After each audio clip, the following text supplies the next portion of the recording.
at weekends. Is that worth mentioning? Now, at the age most of you are at, well, the answer is most likely yes. You think about it, babysitting, it's a pretty responsible role, really. It says a lot about you. Parents don't just trust their children with anyone. And looking after children can be pretty challenging. As a parent, I've certainly learned a lot about multitasking, for example, coping with small children. Working in the local chippy. Okay, well, it's hardly glamorous and exciting, but think of what you've learned from it. Dealing with customers, sometimes dealing with difficult customers, I imagine, handling complaints, processing payments, working with others as part of a team effort, and quite possibly under pressure if it's a Friday night. As a general rule, in your age bracket, pretty much any work experience whatsoever is going to help you. It's going to help to build your case, especially when you're compared to someone who has no work experience at all. And I've certainly seen plenty of CVs, university leavers, who don't have any actual work experience, relevant or otherwise. Most certainly doesn't have to be paid work experience either. That's irrelevant whether you're paid for it or not. So any voluntary or charitable work is equally as important, and potentially even more important. Again, it says a lot about you that you've given up your time to do this sort of thing. Now, what else? Again, at the age most of you are at, extracurricular activities are vitally important. So for someone with a couple of decades work experience, I'd say, yes, just put a single line at the bottom of your CV listing your outside of work interests and activities, or perhaps don't even bother. Certainly American resumes, they don't include that sort of information. And in the UK, it's less and less common to see anything like that. At your age, though, it's a different story. In the absence of a great deal of work experience and other information to include, you can actually go into quite some detail on this. So what do you do outside of your studies? Sports? Regular participation in that? Maybe even a captain of something, a position of responsibility there? Maybe some less energetic activities, any associations or clubs, drama, music, art, debating, coding, whatever. It all goes to creating a picture of you as an individual, someone active and engaging. And also amongst those interests, you might find a common point with the reader, something which might even come out at interview, something you're engaged in and enjoy doing, and the reader themselves saying, oh yeah, I do that too, and it might come up later. Now, for all of this, both work experience and extracurricular activities, the level of detail you go into is a judgment call. And you base your decisions, as I've said, on what you think will sell you. So you want to give the reader enough information, but you don't want to bore them. So moving on to a related note, how long should a CV be? And this is quite possibly the most common question I've ever been asked. And the answer is, well, it depends. Now, it depends on many factors, including, in fact, what country you're in. Conventions for CVs and resumes, as they're called in countries like the USA and Australia, the conventions vary all around the world. Some countries prefer short, some prefer longer. In your case, though, in looking at the UK market and recent university graduates or currently at university still, the vast majority of essentially, I would say 1 to 2 pages, and really, in most cases, 1 page really should suffice. Another common question, what order should the sections in my CV be in? Well, again, what sells you the most? Now, this is tricky, and there's a lot of debate about it, but I generally go with A, what sells you the most, and B, what have you done most recently? Now, not everyone will agree with me, but I personally feel that for most of you, this is going to be your current degree course. Now, the moment you've got your first proper job, rather than just casual work experience, or and you're starting to build a career history, then immediately that's going to take precedence. That's what the reader's going to be most interested in first. It's where they're going to turn to first. What is this person doing right now? But at your stage, your degree course is the #1 piece of information you need to communicate. It's what sells you the most right now. And not just the title of the course or perhaps a predicted class, but also give them some further information. What modules are you most interested in, enjoying? Are you writing a dissertation, for example? Put a bit of meat on the bone. Now let's take a moment to talk about presentation. I've covered content a fair bit there. Let's move on to presentation. And actually, this is logically perhaps the very first step you should take in creating your CV, to stop and think for a moment about how you are going to present it.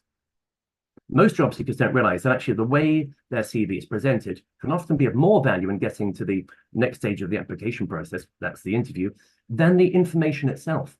You're going to make an impression on the reader even before they read a single word. So presentation really can make all the difference between success and failure. If the presentation of the CV is thoroughly professional, then the applicant immediately gives the impression of being thoroughly professional themselves. But the opposite obviously also applies. A poorly presented CV, and I see an awful lot of those, will give a poor impression of you. So never forget, you're marketing yourself. And the way you present your CV can have an impact on the reader that is almost as powerful as the actual content. When someone's sitting there with a stack of 100 CVs to go through, the first thing that hits them is the layout, the visuals, the aesthetic side of things. They're trying to trim it down. One which is poorly laid out, they probably won't even bother looking at the content. That'll just go straight into the no pile, which is also known as the bin, basically. So it's very rare for me, certainly, to come across a CV which couldn't stand some improvement to its presentation and layout. So there's always at least one area that can be tweaked to improve the visual impact of the CV. And there's often half a dozen different changes I can make to bring it to life. Just a quick aside there, thinking about that, color in CVs. CV styles, resume styles are constantly evolving. 5 years ago, I would have said black and white for CVs. That was the convention. In just the past 5 years, we've seen the rise of color being used in CVs. So 5 years ago, I'd say, no, stick with what everyone else is doing. Keep it black and white, you know, unless you're applying to be a graphic designer or something. But now I'd say, do make careful and selective use of color to help lift that presentation, to help you again to stand out from the crowd. Now, surveys show that badly presented and poorly written CVs are much more of a turn-off to recruiters than gaffes later in the recruitment process, like turning up late for interview or even swearing in an interview. It's been known. You're at the first stage here. You've got to get through to that interview. So the content and the presentation. Like I say, they're often faced with hundreds of CVs, and really they want to get out of there and get home at the end of the day. They don't want to sit there and read each one in detail. They can't. They just don't have that time available to them. So the initial sift will be very quick. And again, opinions vary. Some people say recruiters look at them for an average of 6 seconds each. Some say 30. Whatever it is, it's coming down all the time. There's greater pressure, greater competition, and recruiters spend less and less time in that initial sift going through those CVs. Now, good presentation will attract the reader to read through your CV instead of someone else's, immediately giving you a competitive advantage and immediately giving them a positive feeling about you. Now, poor presentation, conversely, is going to hide the information you want the recruiter to see, and is going to build a negative impression of you before you've even had a chance to get any further. Straight in the bin, or fold it up and use it as a paper dart, whichever. Now, you might have spent quite a few years working, studying, obtaining those skills and qualifications, but if they're not presented correctly, you won't achieve your career potential. And that's a terrible and unnecessary waste. It's all too common. I see it all the time.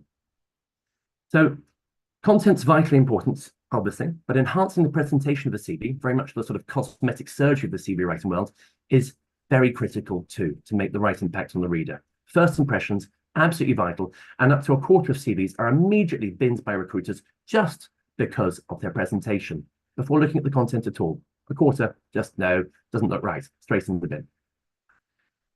Now, finally, within the CV section, I'd like to cover something, again, that I'm asked about very, very often indeed, and that's tailoring your CV. Yeah, I get asked about this all the time. Now, many people use a general CV designed to suit any position they're applying for. Yeah, fine. But greater success can actually be achieved by tailoring your CV according to the needs of the specific role to which you are applying. Stands to reason that every job and every organization is different, and so every CV should therefore also be different, even if the differences are only subtle. So what I recommend is that you first create an initial master CV and perfect it, and then you can tweak and adapt as necessary to produce additional versions for each application. Now, a lot of people tell me, well, this is all too much effort, or sometimes they're scared that if they tailor their CV, it might come across the recruiters that they've made like too much effort to please. And I say, well, is it possible to make too much effort to please? You know, on the contrary, surveys show that around a quarter of recruiters will in fact give preferential treatment to CVs that they do feel have been tailored specifically to the vacancy in question, where someone has taken the time to do that. In a world where everyone is constantly bombarded with impersonal spam, the fact that you have taken the time to tailor your application to better suit the vacancy in question, it won't go unrewarded. Now, for each advertised position, considerable competition. The employer could easily have, I said, like, 100, 200, or hundreds, even in some cases, graduate schemes, thousands and thousands of applications to deal with. If you take a few minutes to tailor your CV and, of course, your cover letter, which we'll come on to in a minute, then the odds should increase very much in your favor. So a carefully targeted CV can easily mean the difference between success and failure. I often liken applying for a job as to a horse race. Only one horse wins the race, and it can be just by a nose. Only one person gets that job. These small improvements can really make the difference. Now, how to tailor it? Well, the most essential technique there is if you've got a job advert, description, person specification, etc., then actually go through that and look at the keywords, the phrases, etc., that recruiters use, and basically repeat them back to them within your CV and cover letter. You're essentially trying to mirror the recruiter's own use of language. This will definitely score you points with a human reader, but also with what I would call the robot reader, because as I'm sure you know, more and more often these days, employers in the first stage of selection are just using algorithms to go through the CVs, because they really don't have the time for a human to do it. Now, at the end of this webinar, we do have some handouts for you, which will build on what I've said today, essentially covering my 5 top tips for CVs and perhaps more importantly, the 15 most common CV writing mistakes and how to avoid them. But if you've got any questions about CVs right now, I'd be really delighted to take them before we move on to talking about cover letters. And of course, that includes any pre-submitted ones that you want to throw at me, Siddharth. Brilliant. I do have a couple actually. So the first one is actually starting the base. Should I still include A-level results if they were bad? Okay, very common question, I guess, this one, or variations of it, certainly. It's a tricky one. Now, generally speaking, if you have higher qualifications than A-levels, then no, you don't need to include the grades. You know, the relevancy decreases. If you're heading towards graduation, you can probably get away with skipping those grades, yes, and just detailing your expected degree class. If you've just finished your A-levels, on the other hand, and you're starting university, then you probably do need to list the grades, even if they're not great. The main reason being that if you don't list them, it might just draw greater attention to it. And I would also add, I mean, how bad can they be? I mean, you got into university, right? So they can't be that bad, yeah? Obviously, if you've moved on to a master's, then your precise A-level grades, in most cases, are generally irrelevant. If you're looking to work, for example, in the legal sector, they're quite pernickety and they do want to know every last detail of when and where you did things. But in most cases, yeah, if you're at master's level, your A-level grades, who cares? Obviously, do still include them if they're good. If they're good, they're worth including. But if you're in any way uncomfortable about them, then just knock them off. Simple as that. Well, in that time, I had a couple questions actually about CVs. So the first one is, should we have photos of ourselves on our CV? Again, really common question, I get this. CV writing is not black and white. I sort of describe it as an art form. I don't make myself sound like Picasso, but it really isn't black and white, and it varies considerably and is constantly evolving. Photos is a funny one. In the UK, it's a no. It's a definite no. The convention is not to include photos. It never has been. Other countries, that's different though. In France, it's quite common to include photos. In Switzerland, it's sort of 50-50. I mean, I could give you the stats for pretty much every country in the world. It varies all around the world. But in the UK, so if you are looking to apply for work outside of the UK, you need to look at that particular country and see what the convention is. In the UK, though, it's a no. Most people don't do it. The vast majority don't do it, and it's not recommended. Brilliant. Another question was, when it comes to education, should we include like the date of the education as well? Yes. Simple answer to that one, at least. I and recruiters in general like to be able to build up a picture in their mind of the path that you've taken, when you did what you did. Curriculum vitae, I'm not going to get too boring and technical here, but it comes from the Latin, meaning the path or the way of your life. And so they want to see that story. They want to see your story, and dates are critical to that. And the vast majority of CVs will have the dates on them of education, qualifications, work experience, etc. But there's still plenty that don't. And when I see one of those, it does surprise me, because it seems to me to be a fairly fundamental and important part of a CV. If you don't include the dates, there's a high chance you're just going to get discarded at that initial sift. Okay. Another question here is, should we add experience if it was from another country and not related to the role in any sense? Absolutely. Who cares what country it's in? Experience is experience. You know, we're in a global economy here. If it's not related, relevant or not, well, again, that's a tricky one. Normally somebody at undergraduate level, I say include all of your experience. You know, it's all relevant in some way at your age. Further down someone's career, yes, we might be selective and trim some stuff out if it's not directly relevant to what they want to do right now. Things get more complicated. But in most cases, yes, include it. But I'll go back to the advice I gave earlier. Think to yourself, does this help to sell me? Does including this actually help to sell me? If it does, then include it. Obviously, don't do that at the expense of something else. If you're struggling to fit everything into one page and you don't want to see that's 1 page and a quarter long, do you? But if you're struggling and you think there's something more important, then include that instead. Do be selective. But yes, any country experience, whether it's directly relevant or not, have you learned from that experience? Have you developed skills that will be of interest to the reader now? That's the question you have to ask yourself. Yeah, and on a similar note, is there any limit on how many jobs one can add to their CV if they've got a massive list, for example? I have seen some pretty extraordinary CVs in the past quarter of a century. Some people, it's astonishing how often they change job. Is there a limit? Well, yes, there is a sensible limit. What you would normally do in cases where you do have lots and lots of different jobs is you would then group and summarize them, though, you see. So in most cases, you would actually include a brief mention of them, but you would put them together in blocks or time periods, etc. You would find some way of structuring it so that it didn't really confuse the reader. But again, I'll go back to that same advice. You don't have to include everything in your CV. It's not an autobiography. So if there's a couple of bits you think, wow, this really makes no difference, it's not going to impact the reader in any way, it's not relevant, then no, leave that out. It doesn't have to be totally comprehensive. Obviously, you don't want gaps. Gaps look funny, raise red flags to recruiters. Any kind of red flag or question mark in the recruiter's mind, you're straight in the bin. But you don't need to include absolutely everything.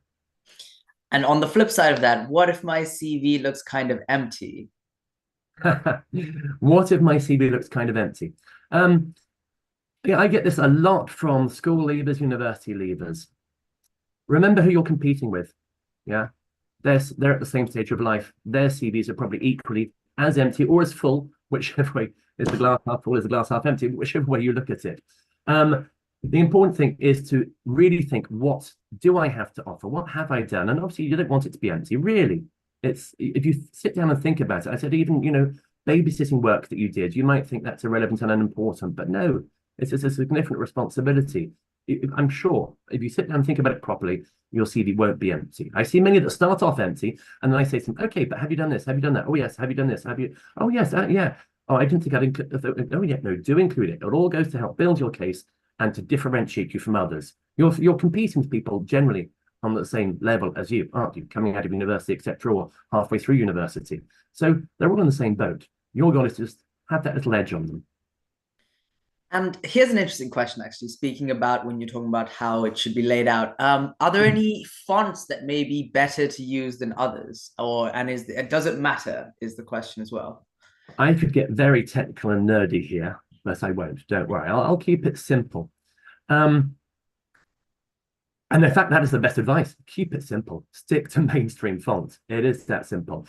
CVs nowadays are most likely viewed on a screen. There's been a huge shift. It's quite rare these days to actually post off a CV. So the advice has changed. There's two different types of typeface, essentially, serif and non-serif. Now I am getting nerdy now. And their readability varies as according to whether it's on paper or on a screen. So you need to choose one that is easily read on screen. And normally that's the type without the little flicks, like Times New Roman with its little flicks and edges. Those are the serifs. That works well on newspaper. Funnily enough, it works well on paper, but on screen, the fonts without that actually work better. Much research into readability, and readability is absolutely vital with a CV when someone's under pressure of time to look through it. If layouts cramped, the font's too small, etc., things like anything like that, they will just chuck it in the bin and move on. They've got plenty of people to choose from. So really keep it simple, stick to mainstream fonts. Don't try to do anything too clever. You want to stand out, yes you do, but you want to stand out for the right reasons, not the wrong ones. And as well, all this advice, there's always exceptions. If you're a graphic designer, well, you might take a different view on it, but most of us aren't graphic designers.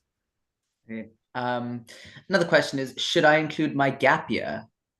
Oh, yes, absolutely. Yes, definitely. For one thing, you'll lack continuity if you just leave out an entire year. I mean, an entire year of your life when you're 20, 25 is quite a big percentage, really. So no, include it, include mention of it. How much you go into it depends on what you did during that gap year. If you just sat on the sofa watching Netflix, then there's not, you just mark it down as a gap year. But I hope you might have done something constructive, maybe traveled, maybe worked, voluntary work, paid work, whatever, maybe done some additional training. Whatever you did, include mention of that. That all goes to help build your case. So everybody spends their gap year differently. And the more you've done in your gap year, the more you can say about it. But certainly at your age, absolutely, it helps to build that case, include it, without a doubt. Brilliant. And another question is it sufficient to have just our email addresses and our LinkedIn profiles as contact information, or do you encourage putting down phone numbers as well? Very good question. I do encourage putting down phone numbers. I don't encourage putting full addresses. Again, this has changed enormously. 5 years ago, people would always put their full postal address on their CV, even if back then they weren't actually posting it off, they were submitting it online. But it was just a convention. A lot of security implications to that. You know, do you really want all these people knowing where you live? Because these days, I mean, in the old days, you could post off a few CVs. There'd be a limit to it. Now you can bombard countless people with your CV. You register it with various sites. Anyone can look at it. So there are security concerns there. Email address, you absolutely definitely need, and LinkedIn profile. Phone numbers, a bit in between. There are security implications to that as well, of course. But I do recommend increasing those additional points of contact. It's the same as with any form of marketing for a business. If they include a phone number, then their sales will increase. It makes them easy to contact. There are exceptions like Amazon, who certainly won't bother because they're big enough anyway. But generally, if the business includes a phone number, makes it readily available, then there's more chance of getting contact. It's the same with CVs as well. What you could do, obviously, is get a separate SIM card. You can do that. You know, it's fairly cheap and easy these days to have a separate phone number. So the one you've had for the past however many years, that's all your friends and family, you might want to get a separate number for this process so that they get mixed up.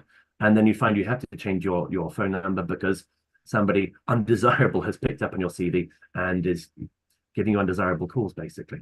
But yeah. Amazing. Anything else? There is one more pre-submitted question, which is an interesting one, which is which part of a CV do you think employers focus on the most?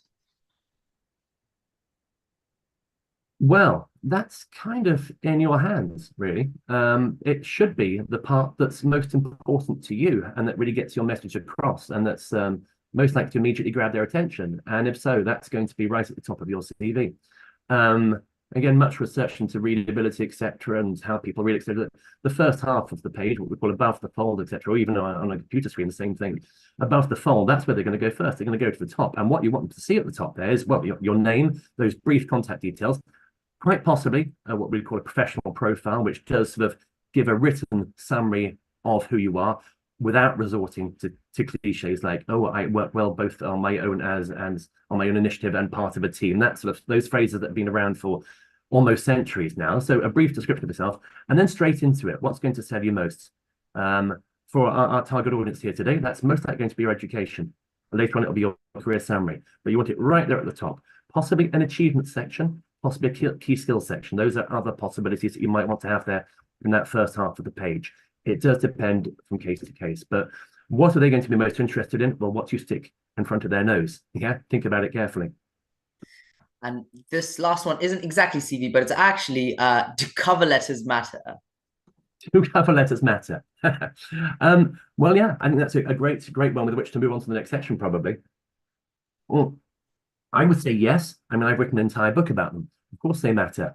But seriously, no, yeah, I recognize these days cover letters are actually requested less frequently than the past. They were pretty much compulsory, not long ago.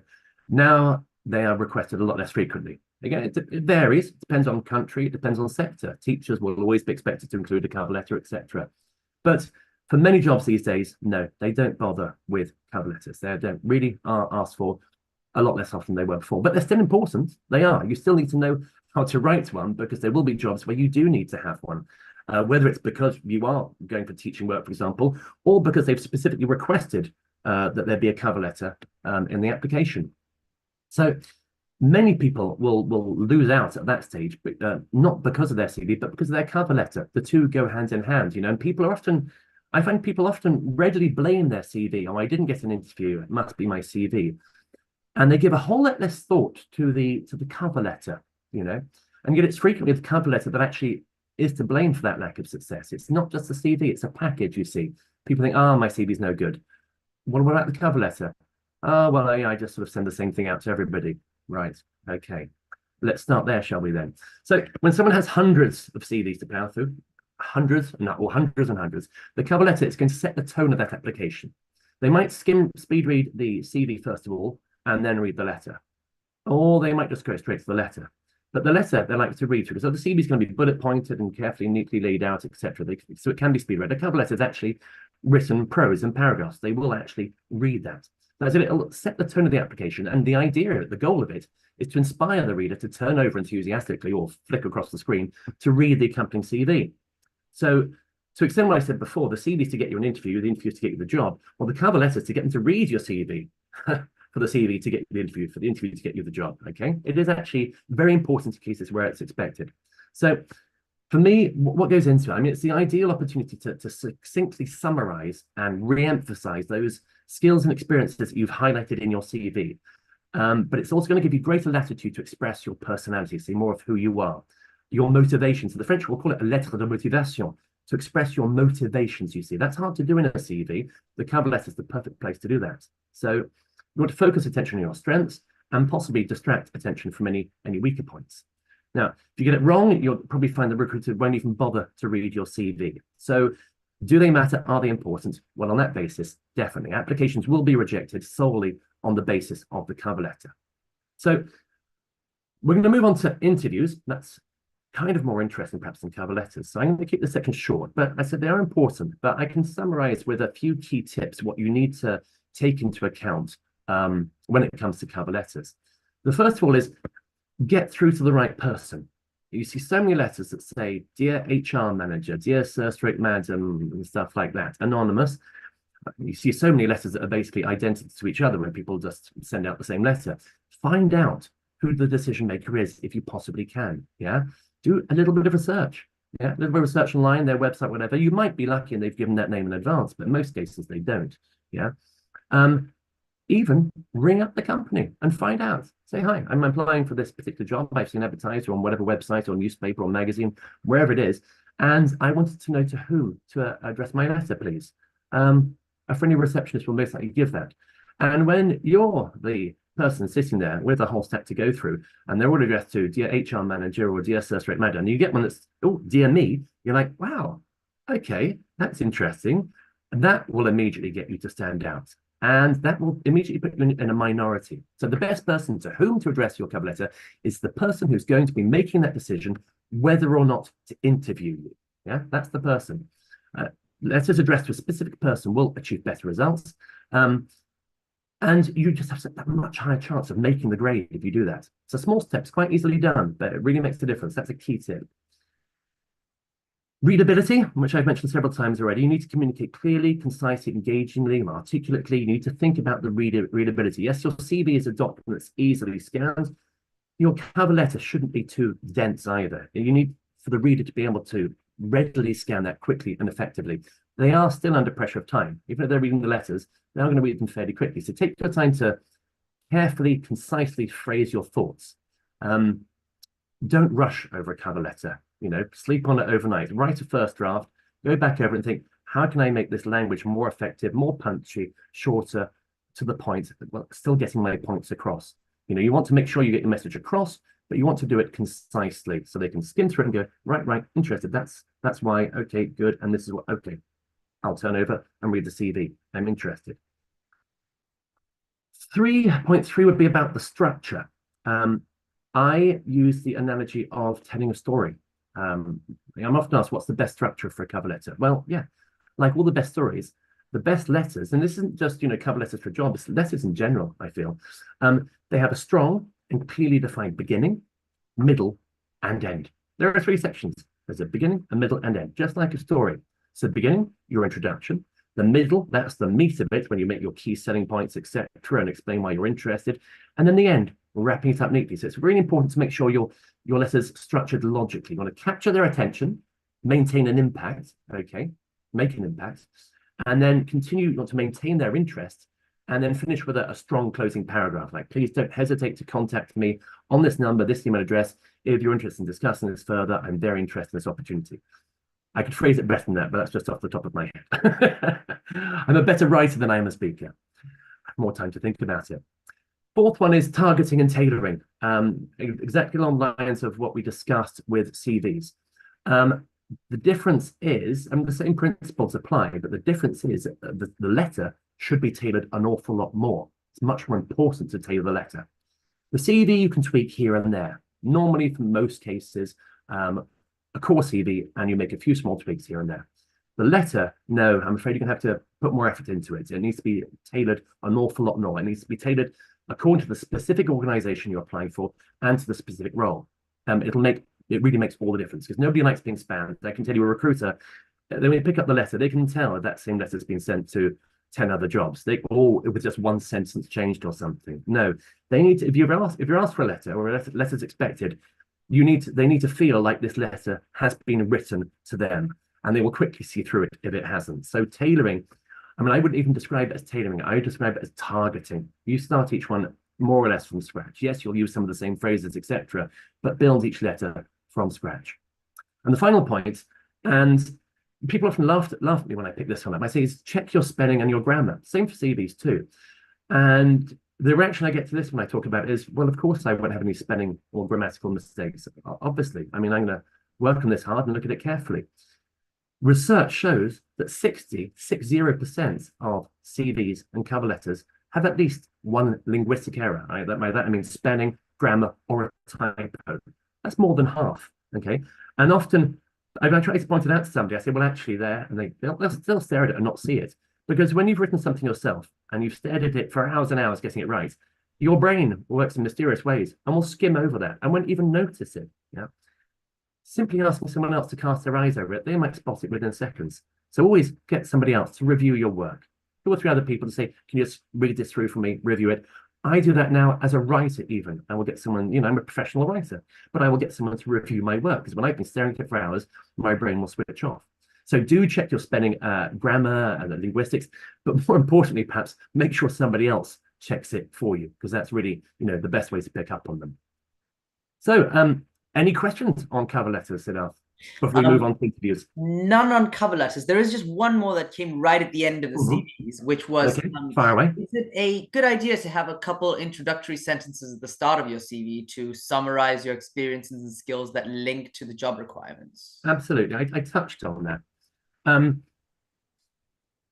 In the past, there would commonly be 2 sections there. Sort of professional profile is one we're describing, and an objective. An objective is quite common at the same too. Now, you still see that in some countries, The professional profile is just describing yourself, and then the objective is, well, what your target is. I'm looking to get a job doing this and diversify my experience or whatever. That sort of information is now more commonly included on the cover letter. As I said, your motivations, the objective motivations, you want to see that in the cover letter now. But the section we'd call a professional profile or summary, that is popular. The secret here is really to keep it short. They don't want a huge load of blurb. I mean, it'd be different if you were a chief executive and you were 55 years old. You might say a bit more about yourself. But for most people, keep it fairly simple. And the most important thing really is to avoid cliche. That is the single biggest turnoff in this section. I see cliche throughout CVs all the time. CVs are often littered with cliche. When people use online tools and look at this website or that website, they're often littered with cliche. But the number one suspect for terrible cliche, it's always that introductory paragraph. And the recruiter might have a good laugh when he reads it, but the CV will go in the bin. Yeah. Try to use original language. Don't go and pick other people's examples, etc. Write it from scratch. Start thinking about yourself, right? What do I really want to get across in terms of my sales points, differentiators? Write a list of adjectives. Start brainstorming keywords that you want to get in there. I said not just for the human reader, but also for the robot reader, the algorithms as well. Brainstorm. What words, what adjectives, nouns, etc. What do I want to get in there? If I had to summarize myself in 25 words, what would those words be? Not writing full sentences, this is what are the words? Then think, right, how can I group these? How can I bring them into sentences? And how can I do so using original language? And don't say things like, I work well as a team player, because everybody should be able to work well as a team player. And I think if I was writing the software that filtered these things, I think any CV that had team player in it, I would probably have chucked out straight away, basically. try, you can talk about working within a team, but phrase yourself differently. Don't use these hackneyed, cliched expressions. So length, 5 lines is enough. Write it as a paragraph. Write in full prose. Most of a CV is going to be, almost all of it's going to be bullet pointed and not in full sentences. But that first paragraph, I would generally recommend is like the cover letter, is written in full prose, actually, full sentences, one neat 5-line paragraph. I say 5, it could be 4, it could be 6, it depends, but that sort of length, not too long, but more than just a couple of lines. Does that cover it? I think so. And I don't think there are any more questions on cover letters, so I think you're clear. Okay, good. Right, well, we're 10 minutes ahead of our planned schedule here, and we're going to move on to interviews. That's probably just as well, because I do have quite a lot to say about interviews. And we've certainly, I know we've had an awful lot of questions about interviews. CVs, I mean, CVs I can cover in a book, and I have done. Interviews, I could talk about all day. I'm not going to do that right now because we haven't got the time for it, but you could talk about interviews endlessly, the human psychology behind it. It's really fascinating. What I need to do today is to try to get through to you the important stuff, the stuff that's really going to make a difference to you in terms of your performance. Now, the most common question I get asked about interviews, very simply, well, how should I prepare? Okay, it's a pretty broad question, but let's start there. Now, sip of water. This isn't just because I'm thirsty. This is actually a prop, as you'll find out in a few minutes' time. Now, the key to preventing what I would call pre-interview jitters is to prepare yourself thoroughly. Now, we fear what we don't know, and we fear what we can't control. But there is so much you can do to plan and prepare for your interview. So people often see interviews as a grueling experience and an interrogation, but they really shouldn't be. So obviously, in most cases, you're going to be notified you've got through to the interview stage at least a few days in advance. And you can use this time to prepare. And quite simply, the better prepared you are, the fewer your reasons to be nervous, which is, kind of a major problem with interviews. And we'll come on to that. So preparation, the first item on your list should be to thoroughly research the job in question. Okay, it might sound obvious. You think, well, I know I'm going for a job as an XYZ because that's what I want to do, being an XYZ. Yeah, but there's an XYZ here and there's an XYZ there. Jobs vary, even with the same title, etc. You need to really research that job. Not knowing the ins and outs of a job is basically, I think, amongst the worst blunders you can possibly make in an interview, as is failing to demonstrate to the interviewer how you meet the requirements for the job. And you can't do that unless you, we'll go back again, you understand the job. So you really need to get to grips with it. A very large proportion of the questions you can expect to be asked are going to focus on your understanding of the job. And if you're to be able to convince a recruiter that you are right for the role, then you obviously need to first get it clear in your own mind why you are right for the role. You can't do this properly unless you've researched and understood what it's going to involve. Vitally important.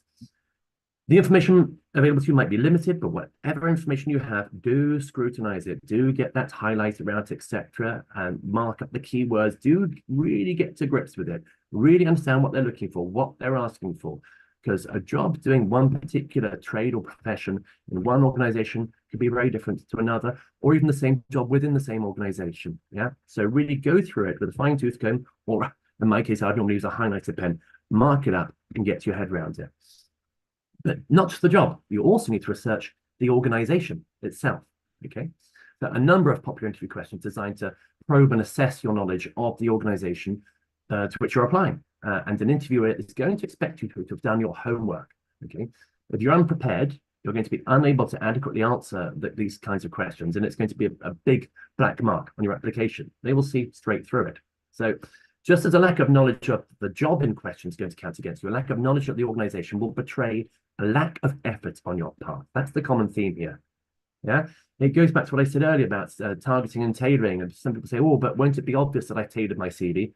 Yeah, it might well be, but that's generally isn't going to count against you. Then you think, wow, they haven't just sent me the same CV that they've sent 100 other people. They've actually made an effort here. The same with interviews. Yeah, if you're lucky to have plenty of interviews, yes, it does add up to a fair bit of work trying to look in detail into each job and each organization. But if you don't do it, well, don't even bother turning up, basically. How can a company be sure that you really want this job and that you're really the right candidate for the job if you know so little about their organization? So try to find out as much as you can about your prospective, your potential employer. The more information you have at your fingertips, the better. Okay. Obviously, the internet. They might have given you various bits of corporate blurb, etc., but obviously go through their website, really get to grips with it. It goes as far as reading their press releases, or look, it depends on what line of work you're in, but you know how far you want to take this, but looking at their annual accounts if they're a public company, looking at newspapers after that, research. And it's not just because you'll have a good understanding which will help you to tackle their questions, but it's going to make you feel a whole lot more confident as well as you walk in there thinking, I know all about this job. I know what they're looking for. I know exactly how I match it. And I know all about the company. I've read up everything on them. And even if they don't ask questions which pick up specific, which are trying to tease this out of you, you can drop little bits in there as you go along. Oh, I saw that article in whatever newspaper the other week, and they're like, wow, okay, this person has done their homework. They really want this. It makes all the difference. It really does. So the job, the organization, besides those two, you also need to try to understand the environment in which the organization operates. Okay, so don't just look at the company or the organization. I generally use the term organization because it's obviously company's business, and we could be looking at institutions here as well. The organization isn't operating in a vacuum. It has peers, it has competitors, etc. It is part of a system with other organizations operating in that same sector. So you need to get to grips with that as well. Obviously, if you're going to be working marketing for them, you definitely need to be doing that. But even if you're not, you still need to understand the context of the organization and its relationship to other similar organizations, etc. So if you've made an effort to research the job, the organization, and the environment in which it operates, you've immediately got a head start on other candidates. Because I can tell you from experience, most don't bother. All they do, but they don't do it properly. They just have a quick flick through before they walk in the door. If you sit down, I mean, an hour or two, you know, I know we're all time poor, but an hour or two of really intense research can make all the difference. It's about getting you that, you know, the horse race analogy, get that nose ahead, you know. So with this, you've already got a head start before you even get anywhere near the interview room. Also preparation, of course, interview questions. Many books have been written about this. I've written one, a particularly big book. It's a fascinating and unending subject. Preparation is vital when it comes to interview questions too. So I think I'm going to try and cover the most important points here. Obviously, no one can know exactly what questions they're going to be asked at an interview. So you need to be prepared for the unexpected. And whenever you get a question, if it's not one you're expecting, your first reaction is to try to understand the meaning behind the question. So you'll hear the question, it'll come into your brain, and you'll understand that, hopefully. If you don't, you can always ask them to repeat it, but it'll come into your brain, and then give yourself a second to think, what's the meaning behind this question? What are they trying to get out of me with this question? Okay, what do they want to know? What can I give them that's going to help to convince them that I'm the right person for this particular role? Why have they asked you this question? What is it they're trying to find out? Now, I'm not suggesting like interview questions have hidden meanings. I mean, some do. Some are designed to trick you and catch you in various ways, obviously, you know, but all of them have a meaning which isn't always immediately apparent in the words, okay? The true intentions of the interviewer might not be apparent from the question. You need to think, you know, what are the intentions here? What do they want to find out? If you can work out the meaning behind the question, then you're like 80% of the way towards determining, you know, what the optimum answer is. You know, why are they asking me this? Okay, they're asking this because this particular element of the job description, because this, etc. What do they want to know? And that informs how you phrase your answer. When it comes to questions in general, there's three key areas that they're going to be, you know, considering in their attempts to match a vacancy with the best possible candidate. They've got this vacancy, they're trying to find the right match for it, trying to put the two together. First one is, can you do the job? Obviously, do you have what it takes? Can you actually do the job? Second area is, will you do the job? Which might sound odd, but they're looking for your motivations, your interest, your enthusiasm, your passion, etc. Will you do the job, or are you're just looking for a job and you'll just go through the motions, and they need to move on to somebody else who really wants this job? And the third area is mindset, essentially. Do you fit in with the other employees and the organization as a whole? And I've often been asked, sort of what, how does this break down percentage wise? And I say, really, I mean, for me, um, once we've done the CV sift, obviously, we've got down to the people who can do the job. There's always plenty of people who can do the job. For me, at the interview, it's more about not can they do the job. We should have established that already. It's will they do the job? How much do they want the job? And do they fit in with the mindset? And that's where I normally direct my own questions into how passionate, how enthusiastic are they about this particular job, and what is going to be their fit with the organization in terms of what kind of person they are, and do they fit in with the culture, etc. That's very vitally important.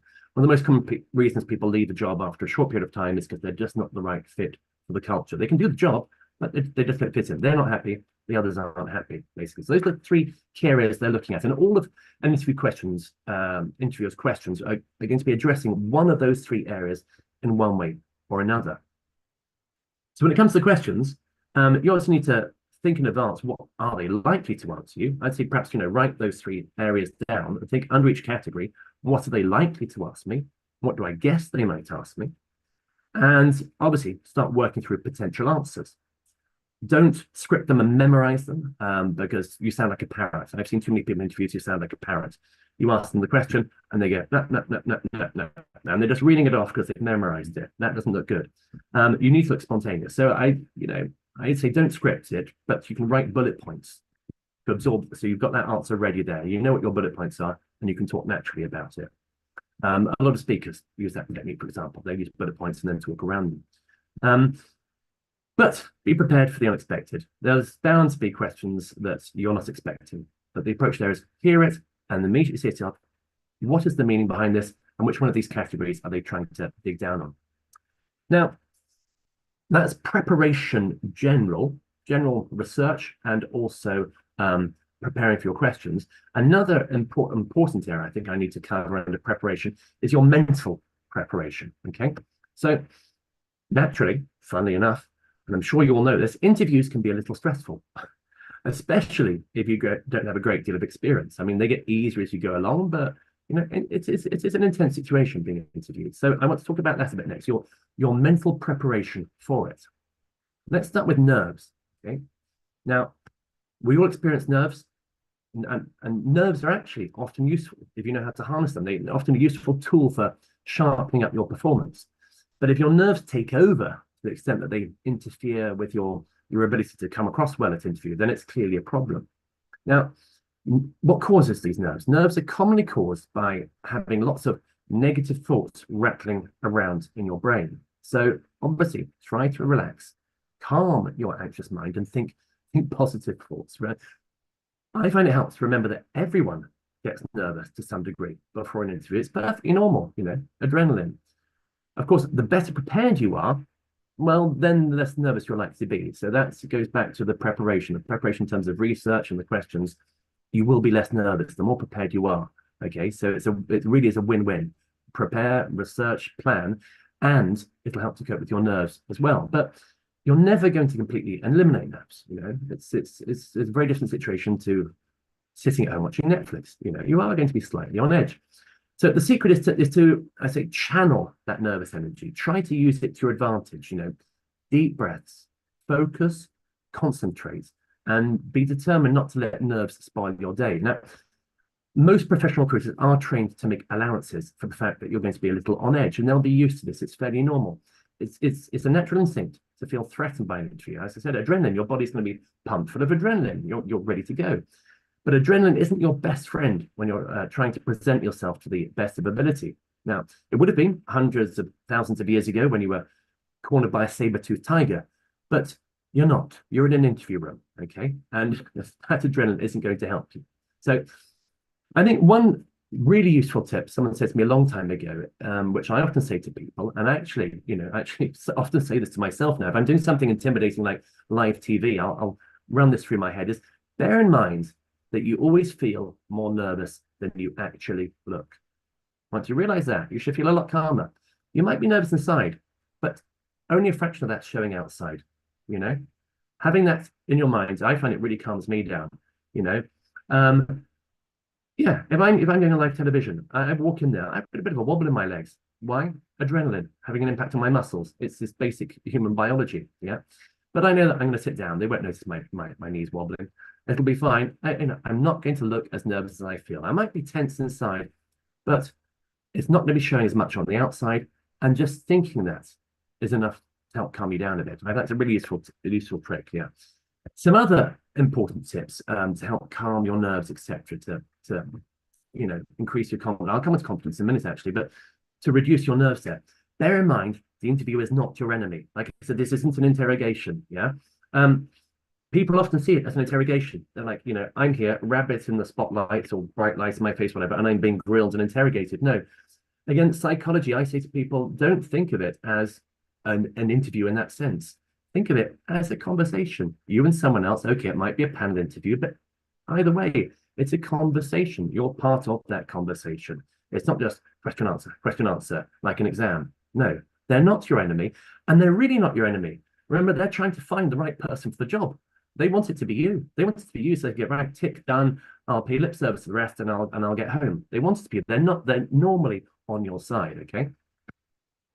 Have a glass of water to sip from, just in case your mouth dries up. I don't know how nervous you get. Most presenters will always have a glass of water, because when you're presenting, you're talking for a long period of time, your mouth will dry up. That's fairly normal. Adrenaline will exacerbate that as well. In an interview, less likely, but perhaps a more high stress situation. So have a little glass of water. They say to you, what do you want to drink when you get into reception? You say, well, I'll have a coffee, please. And they give you a piping hot coffee that you can't drink. No, I just ask for a glass of water. Save the coffee for afterwards. It really does help, not just in case your mouth dries up with the stress and the adrenaline, but also if your brain dries up. They ask you a question. A little sip of water buys you a few seconds to think about it, doesn't it? Yeah. I mean, don't do it on every question, or that will look a bit odd.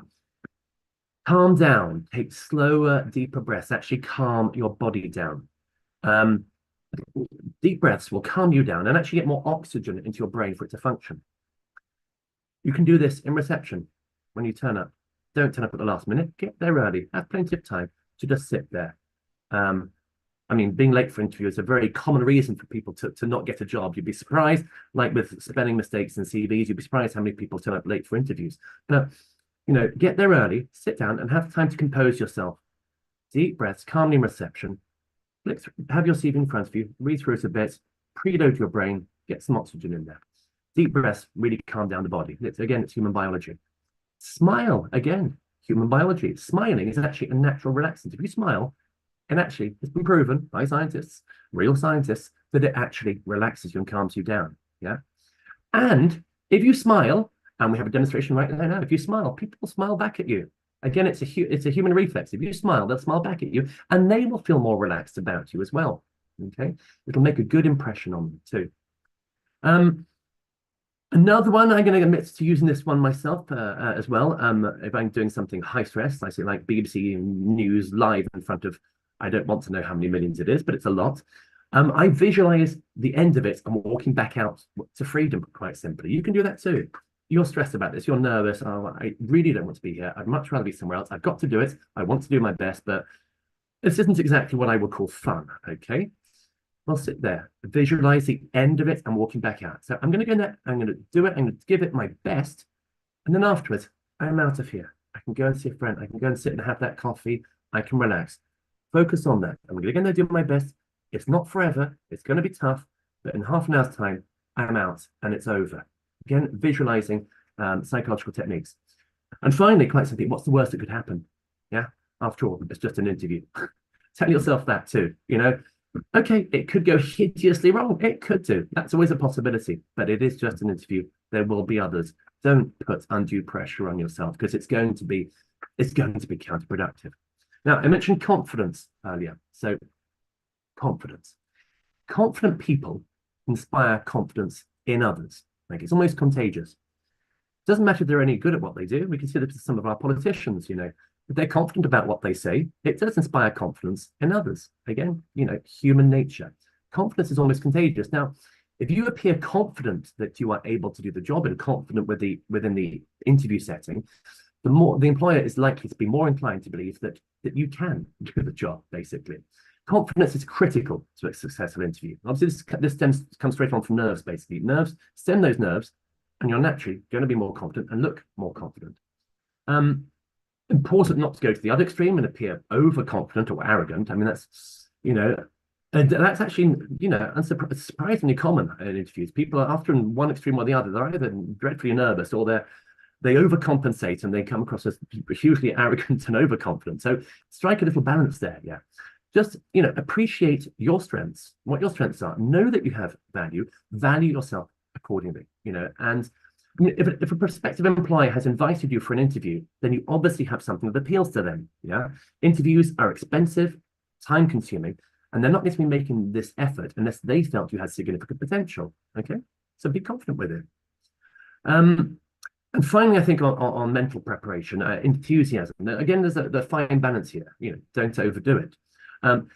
But most commonly, recruiters, interviewers will find the person they're interviewing lacks enthusiasm. This is obviously going to count against you, and it's normally due to nerves, shyness, whatever you want to call it. But don't let that happen to you. Do be enthusiastic and show it. I see this particularly with younger candidates, particularly universities, for example, or still undergraduates. They are enthusiastic about what they want to do, but they hide it. They don't show it. They don't come out of it because they let their nerves get the better of them. Remember, smile, be enthusiastic. You need to demonstrate to them that you really want to do this. Don't hide your enthusiasm. Talk enthusiastic about it. Think, you can, when you're planning for your questions, as I say, working out what you might say to some obvious questions, think about phrasing yourself in ways that demonstrate that enthusiasm, but also try to show it on your face as well. Try to look happy to be there, even if you're not. Okay. Alongside it, confidence, enthusiasm is a trait that's really guaranteed to impress an interview. So show you're motivated, talk about what you're talking about with enthusiasm, demonstrate that you are keen. Now, something else I'm also asked very often, I guess this comes in a preparation too, really. I'm not saying much about it, it's how to dress for an interview. The answer here is really don't get too hung up about this. It's an interview, not a fashion show. Okay. Now, in one of my books, I've got a whole chapter on it if you want to read it. But really, it's quite simple. Think to yourself, how are the people I'm going to work with dressed? How are they dressed? How will they be dressed? And just try to dress slightly one up from that. In the old days, everyone would wear a suit and a tie and stuff. No, modern workplaces are very different. How are they dressed? And just try to dress one up from that, just very slightly smarter. So if you are going to work in a work environment where everyone is in suits and shirts, but perhaps no ties, well, you might want to put a tie on for the day of your interview. That's a little extra effort. If they're all dressed very casually, maybe put on a fairly newer pair of jeans that don't have a hole in them, whatever, and are actually, well, ironed, or at least you've dried them in a way that they're not all wrinkled, for example. So you need to fit in, but you do need to look like you've made a little bit of an effort, but not too much of an effort. But as I said, really, don't get hung up on it. It's really not less important. People often obsess about what they want to wear to the detriment of spending time on more important things like researching and preparing. Now, I'd like to conclude this section, time ticking along, and we're going to have some questions, but discussing a couple of specific types of interview, distance or remote interviews, and assessment centers. Now, distance or remote interviews, Zoom, Skype, whatever, obviously very popular these days. We're talking via internet platforms here ourselves. How do you handle them? Again, I get asked this all the time, certainly a lot more since the pandemic. Advice is very simple. Yes, I mean, some people can write whole essays about the differences, but no, I keep it very, very simple. Normal interviews, old-fashioned interviews, we're actually face-to-face with somebody. They control the environment. Online, distance, remote interviews, Zoom, Skype, you control the environment. That is the only difference. Apart from that, all the rest is the same. It's about the environment. Face-to-face, you go to their offices, they are in charge of the environment. Okay, they lead you through, they give you a glass of water, etc., etc. If you're at home doing it remotely, then you are controlling the environment. So have your own glass of water. Make sure you're not disturbed. Disconnect the doorbell if you have to, or put a note on the door. Make sure no children burst through. Unlikely for this particular audience, but whatever it is, make sure not to have the phone. Don't just turn your phone, put it on airplane mode. You don't want it vibrating even, let alone ringing. You are responsible for this. If you've got a parrot, you probably don't, but if you've got a parrot and put it out, right out of sight, you don't want anything to disturb you. You are responsible for your environment, and if anything goes wrong with that, it's going to reflect badly on you. It's that simple. Everything else applies. How do you dress? Dress as you would for the interview. How do you handle the questions? Exactly the same. Assessment centers. I want to conclude with this because I know lots of you are worried about these. the popularity of assessment centers comes and goes. Now, basically anything can come into play at an assessment center. You could have a one-on-one interview, you could have a panel interview, you'll certainly have group interviews, you might have all three. Aptitude tests, psychometric tests, you might be expected to give a presentation. You need to be prepared for all of this and more. So yeah, they do sound scary, but no, they're not really. Break them down. As always, the key is preparation, preparation, preparation, preparation. They might take more preparation than a standard interview, but it's perfectly manageable. You know, get yourself some practice with some aptitude and psychometric tests. Plenty of tools online, or you can even buy a book. You know, if you're warned in advance, you need to do a presentation. Don't leave it to the last minute. You know, do give it, you know, you're competing with others. You know, do put in the time necessary for it. Again, helps to reduce nerves, you know. Obviously, panel interviews and group interviews they're inherently more intimidating than classic one-on-one interviews, but really, they're just the same. And then, as I said earlier, try to view them as not an interrogation or grilling, but as a conversation. You're having a conversation. So really, the idea of an assessment center is a whole lot more scary than the actual reality. Now, if you've listened to what I've said so far, then really, you've already got a head start on others. Prepare, do some aptitude tests, think through questions, get your presentation right, control your nerves, go in there with the right positive mental attitude. Now, right, again, delighted to field questions. We're bang on time here, as I'm quite happy to take however many questions people have. Amazing. Yeah, bang on time, actually. So, well, as you said that, here's a question that's just come in. What are some ideal topics or questions to ask the interviewer at the end of the interview? Anything. Something's better than nothing. See so many people who don't have questions. That's not good at all. No, but seriously, no, obviously, this is another opportunity. You need to think this through, certainly. Yeah, an interview, like I said, it's not an interrogation, it's a conversation. At the end of it, there wasn't a, do you have any questions for us? So important to take that into account. Make sure you have some, and make sure you have quite a few, because as you go through the interview, you might find that several of them are answered. And then you'll get to the end and you're like, oh no, I did have questions, but you've answered them all. Oh, I've had people say that to me. I've had, do you have any questions? Oh no, I did, but you've answered them all. Yeah, but you still need to have some more. So, you know, think through what you have to ask. But it's important to choose the right things, and it's important to phrase them well. You don't start talking about money and things like that, and you know what you're going to get out of it. You want to be focusing on what you can do for them still, psychologically as well. So, and you want to phrase yourself in such a way that your questions are such that you are projecting forwards to having the job. So, can you tell me what would be my priorities within my first month or two in the role? Unlikely to have come up at interview, might have done, but you know, something like that. You're projecting forwards. What will be my priorities within the first month or two? What will or what would in the first month or two? As in, what do I need to achieve for you? What can I give? Questions along those lines. Don't do anything that's about you, what I can get out of it myself. No, it's all about what you can do, about doing the job, getting the job done. Other acceptable questions, and also very good as a backup if other questions have been answered, is to ask something about the team you'll be working with. They'll have been asking you questions to see if you're a correct fit with their team, your mindset, etc. But they probably won't. They know the mindset of their team. They know the corporate culture. You don't. They'll be asking you questions to understand you, but they won't have revealed anything about their culture. So you can ask about that. Can you tell me something about the team I'll be working with, the kind of people? Can you give me something, you know, some indication of the corporate culture? Obviously, I've studied your website, etc. and stuff, you know, but what is it from the ground? What kind of a place is this like to work? I'm interested. So those are good, but do have a few questions. Don't ask too many questions. 2 or 3 is enough. If you ask a couple and they've given quite lengthy answers, stop there. You know, there's no right number.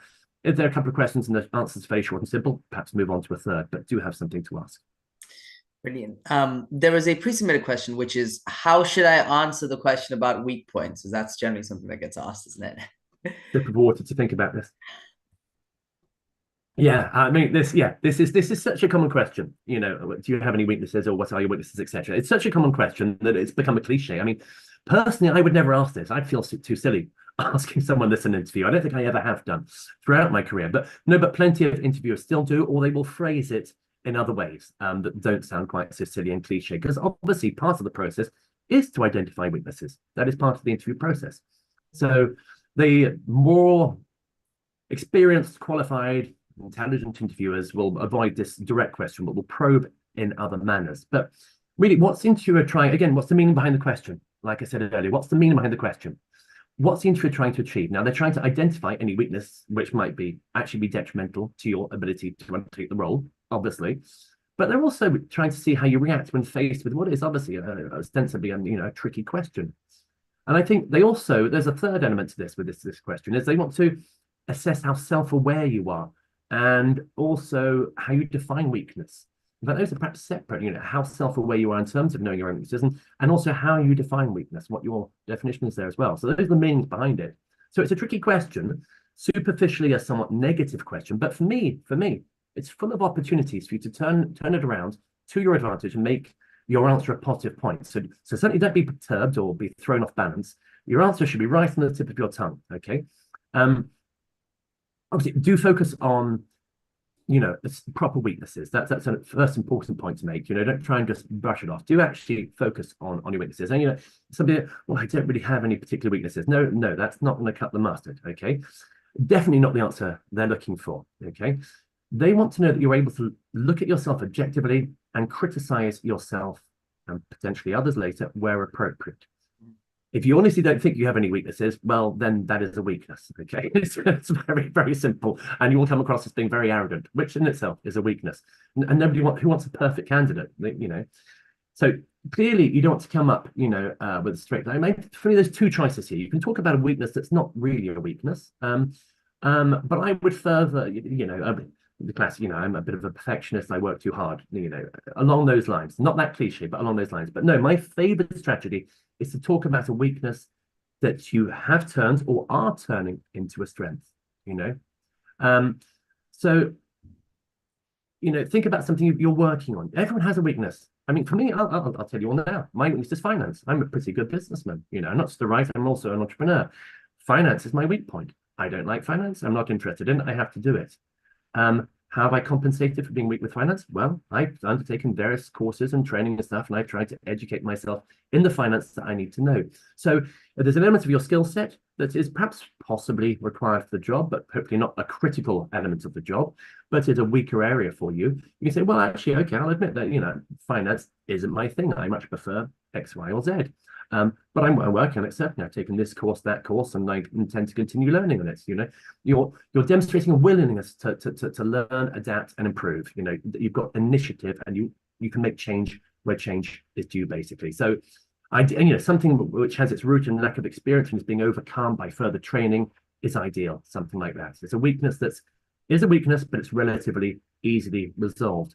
And one tiny further point I'd like to make on this is, make sure you've got more than one weakness lined up, because a nasty interviewer, and this is the sort of thing I might ask definitely, is when they said, if you have a weakness and you say, and you think you finished answering, they'll say, right, what other weaknesses might you have, or do you have another weakness? So be prepared to tackle it and don't just sit there going, I've kind of used up the answer I prepared. Yeah, be prepared for that too. Anyway, anything else?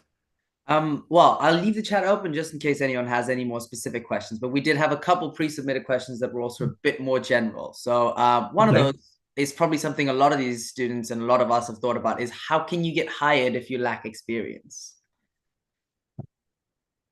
Bear in mind that the people you're competing with will probably be lacking experience too. So if you've got it, flaunt it. Like I said, the babysitting, the working, and the chippy. I didn't make up that one about working the chippy. I got asked that just last year. Somebody said to me, he thought he was being funny. He was like, yeah, what about working in the chippy at weekends?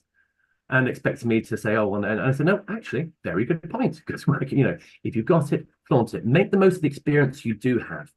As I said, obviously, work experience, voluntary, charitable, but also sports, extracurricular, all of it goes to build your case. And remember who you're competing with. They're not that much experience either. But a directly related point to that is get experience, okay? I've seen too many CVs of people coming out of university, and I'm like, well, what have they been doing? Well, they've done their degree. Apart from that, they just spent the rest of the time down the pub. I mean, what have they been doing? They haven't made anything of the other opportunities that university has afforded them to get involved and engaged with the society, community, etc. Or to go out and get some experience in the holidays, for example. They've studied and gone to the pub every night, and then the holidays, what have they done? I don't know, sat on the beach. I mean, they've got nothing to say for themselves. Okay, it's fairly rare, but it's not uncommon either. Mhm. So do think about this right from the start of university. Think about building your experience, because it's gonna come to something when you get to the end of it and you're looking for that job. Yeah. So right from the beginning, think, what can I do? Certainly work experience in the holidays, etc., or in the evenings or the weekends, voluntary and charitable work. Get some of that under your belt.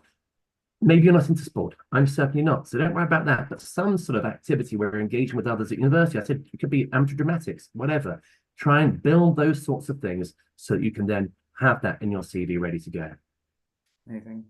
Another question was, do you have any recommendations or any websites that you might think would help in building your CV and getting you there? Yeah, I get no, basically. Yes and no. I get asked this a lot, and it's like being asked, do I have any recruitment agencies to recommend, etc. It's so broad, and websites come and go.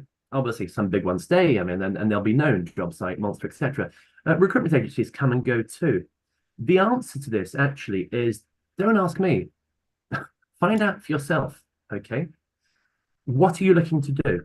Where in the country or maybe the world are you looking to do it?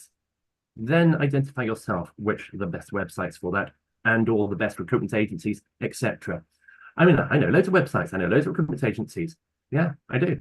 But what's most appropriate to you? Again, it's a matter of putting in the research. It's well worth it. Websites, absolutely. The more the merrier. Obviously, reputable ones. But recruitment agencies too. Put in the time and effort to find out all relevant recruitment agencies and get them your CV with maybe even a little cover letter that's not too generic. Maybe even have a follow-up call or an email. The more you put into this, the more you'll get out of it. Simple as that. And this is the last of the pre-submitted questions, which is, how do recruiters mark you? You make it sound like an exam. I told you, it's not an exam. It's not an exam. But no, actually, in reality, yes, indeed. These days, yes, there are all sorts of systems used to mark and grade. And this isn't a question I can answer very simply. There's all sorts of different systems, and some interview processes, for example, very large companies or civil service, for example, they will ask every single person they're interviewing exactly the same questions. And they might even let you know the questions in advance. So you'll know what they're going to ask you. Weird, yeah? That's because they want a totally level playing field. And for each of those, they'll be then grading it according to their checklist. Have we covered the ability to do the job? Have we covered mindset, etc.? Also different systems. Obviously, there's also the robots, algorithms, etc., ATS, applicant tracking systems, which will mark you as well. I'm not going to go into any more than that. I'm going to say, look at this another way. Okay, it's like the previous question. I'm going to turn it around. Look at this another way. Don't worry about how they mark you. Put it out of your mind, okay? Think of it as a human interaction. Focus on your key points, your key selling points, your key differentiators. Don't get hung up on it and think, oh, are they going to be this? Are they going to be that? Don't start second guessing yourself. Do your preparation, research to get your CV right to start with, cover those key selling points and key differentiators, interview, research the job, the organization, its environment, think of the questions they might ask, work on your mental preparation, etc., and go for it. Don't get hung up on these sorts of things like, how do they mark me, etc.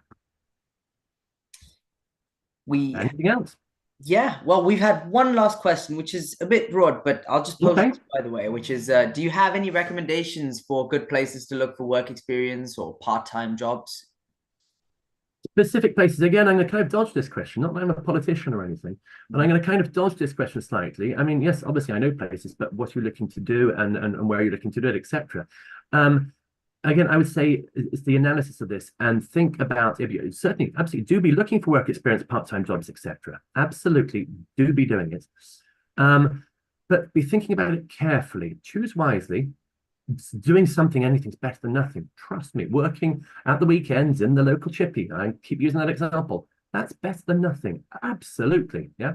But think about, how is this going to look to the reader at the end of the day? So choose carefully and go for a good spread as well.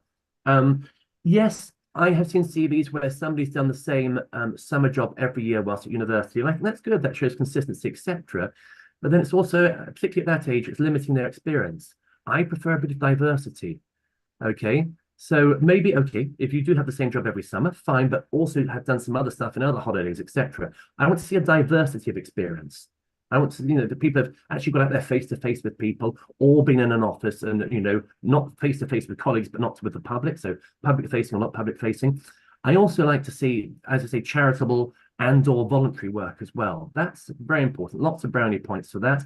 Not only because it's a good thing to do, it says a lot about you as an individual, even if you are faking it, I don't know, but it actually teaches you things that paid work won't be teaching as well. Again, diversifying those skill sets.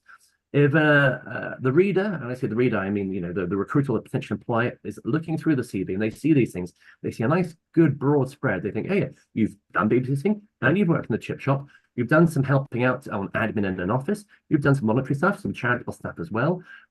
It all goes to this individual isn't going to come into my workplace and they've really have no idea how workplace functions.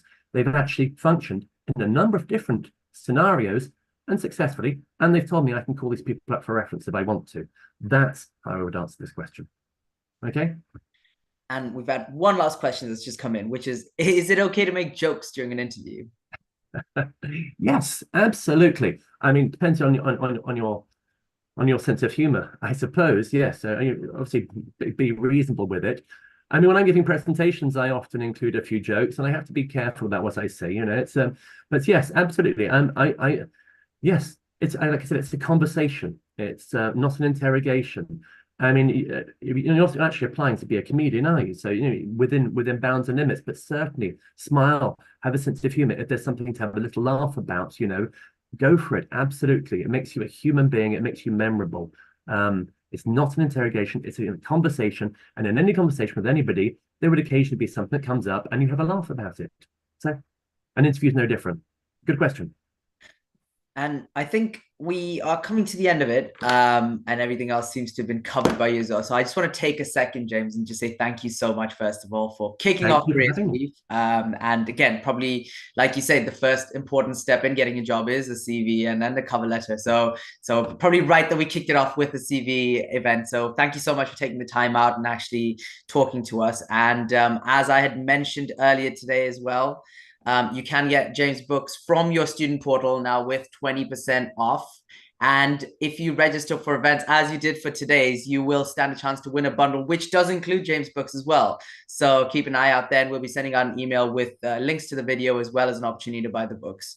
And just a heads up on tomorrow's event, which James actually spoke a bit about, which is transferable skills. So if you're looking to figure out about transferable skills and how your degree can help you with your future career, the QR code is below, and we will be sending out an email with links later on. But once again, thank you so much, James, for today. And I hope everyone found it helpful. I think they did, because I definitely did. And there's so many things to have thought about. So thank you for everything and have a lovely day.